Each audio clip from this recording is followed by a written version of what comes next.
আসসালামু আলাইকুম প্রিয় দর্শক, হালাল রান্নাবান্না চ্যানেলের পক্ষ থেকে আপনাদেরকে জানাচ্ছি স্বাগতম। প্রিয় দর্শক, আজকে আপনাদের জন্য যে রেসিপিটি আমরা তৈরি করেছি সেটি হচ্ছে সনাতন পদ্ধতিতে পারফেক্ট একটি ঘি। এই ঘিটা কিভাবে তৈরি করা যায় আজকে আমরা সেটি আপনাদেরকে দেখাবো। প্রিয় দর্শক, এই ঘিটা খুবই সুস্বাদু এবং খুবই পারফেক্ট। খিচুড়ি দিয়ে, ভাত দিয়ে এবং বিভিন্ন রেসিপিতে এটি খাওয়া যায়। প্রিয় দর্শক, আমরা কিভাবে এই ঘিটা তৈরি করব আসুন একবার দেখে নেওয়া যাক। প্রিয় দর্শক, আমরা প্রথমে 2 লিটার দুধ জাল করে নেব। এই দুধটা আমরা 2-3 দিন ভরে এভাবে জাল করে নিয়েছি এবং দুধ থেকে আমরা সর উঠিয়ে নিয়েছি এবং ফ্রিজে রেখে দিয়েছিলাম। রাত্রে আমরা দিনের বেলা এই সরগুলো উঠিয়ে নিয়েছি। প্রিয় দর্শক, দেখতে পাচ্ছেন কত মোটা একটি সর পড়েছে।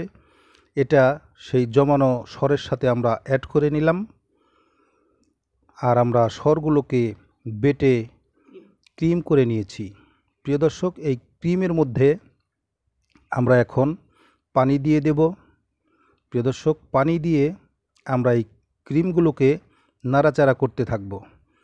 নাড়াচাড়া করতে করতে যে ঘোলা পানিটা বের হবে সেই ঘোলা পানিটা আমরা ফেলে দেব।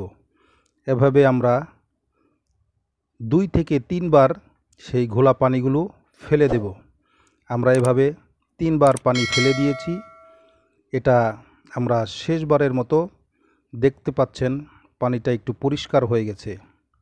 এখন আমরা এই ক্রিমগুলোকে নিয়ে চুলায় যাব এবং চুলাতে জাল করে আমরা পারফেক্ট একটি ঘি তৈরি করব।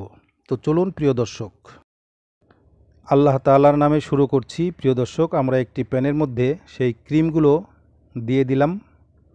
পুরোটা ক্রিম আমরা এখানে ঢেলে দিলাম এবং ক্রিমগুলো এখন আমরা মিডিয়াম লো আঁচে জাল করে নেব। প্রিয় দর্শক, দেখতে পাচ্ছেন সনাতন পদ্ধতিতে কিভাবে পারফেক্ট একটি ঘি বানানো হয়।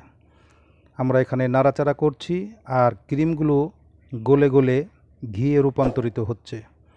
প্রিয় দর্শক, আমাদের চ্যানেলটি ভালো লাগলে আপনারা সাবস্ক্রাইব করুন এবং আপনজনদেরকে শেয়ার করে দিন আর আমাদেরকে একটি লাইক দিয়ে দেবেন। প্রিয় দর্শক, দেখতে পাচ্ছেন ঘিটা হয়ে গেল। আমরা এখন পরিবেশন করব। প্রিয় দর্শক, দেখতে পাচ্ছেন কত সুন্দর একটি ঘি আমরা বানিয়ে নিলাম। সনাতন পদ্ধতিতে ঘি বানালে সেই ঘিটা খুবই ভালো হয় এবং খুব পারফেক্ট হয় এবং নাম্বার 1 একটি ঘি হয়ে যায়। খিচুড়ি দিয়ে, গরম ভাতের সাথে এবং বিভিন্ন রেসিপিতে এই ঘিটা ব্যবহার করা যায়। প্রিয় দর্শক, তাহলে আজ এই পর্যন্তই। নতুন একটি রেসিপি নিয়ে আবার আপনাদের সামনে হাজির হব। আল্লাহ হাফেজ। আসসালামু আলাইকুম।